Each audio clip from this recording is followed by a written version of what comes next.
সম্রাটদের সাথে তার ব্যক্তিগত পরিচয় ও সখ্যতা ছিল।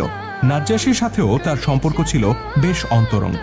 তাই কুরাইশরা তাকেই এই প্রতিনিধি দলের দলপতি হিসেবে নির্বাচিত করে আবিসিনিয়ায় প্রেরণ করে। আমর ইবনুল আস কুরাইশদের পক্ষ থেকে দামি দামি উপঢৌকন নিয়ে নাজ্জাশীর রাজ দরবারে উপস্থিত হন। পুরনো বন্ধুকে দরবারে আসতে দেখে নাজ্জাশী খুবই খুশি হন এবং আন্তরিকতার সাথে তাকে বরণ করে নেন। প্রাথমিক কৌশলাদি বিনিময় করার পর নাজ্জাশী তার বন্ধুর আগমনের কারণ জানতে চান। আমর ইবনুল আস ধীরে ধীরে তার উদ্দেশ্য সম্পর্কে অবহিত করেন। তিনি জানান যে মুসলিমরা মক্কা থেকে পালিয়ে এখানে এসেছে, কুরাইশরা চায় না আবিসিনিয়ার রাজা তাদেরকে এখানে আশ্রয় দিক।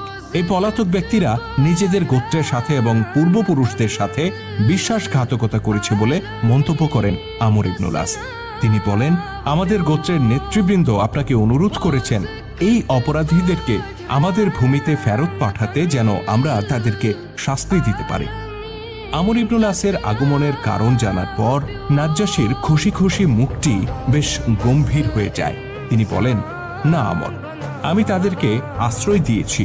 তোমার দাবির প্রেক্ষিতে আমি তাদেরকে তোমার হাতে তুলে দিতে পারি না, বরং আমি তাদেরকে এখানে ডেকে পাঠাই।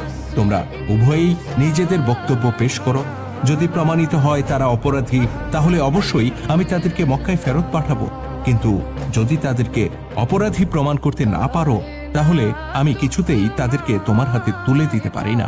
প্রিয় বন্ধু নাজ্জাশীর মুখে এমন কথা শুনে আমর ইবনুল আস বেশ মর্মাহত হলেন, কিন্তু তার কিছুই করার ছিল না। পরদিন সাহাবীদের একটি প্রতিনিধি দল খবর পেয়ে রাজ দরবারে এসে উপস্থিত হয়। তাদের নেতৃত্বে ছিলেন রাসূলুল্লাহ সাল্লাল্লাহু আলাইহি ওয়াসাল্লামের চাচাতো ভাই জাফর বিন আবু তালিব রাদিয়াল্লাহু তাআলা আনহু। অন্যদিকে আমর ইবনুল আসও সেখানে উপস্থিত ছিলেন। নাজ্জাশী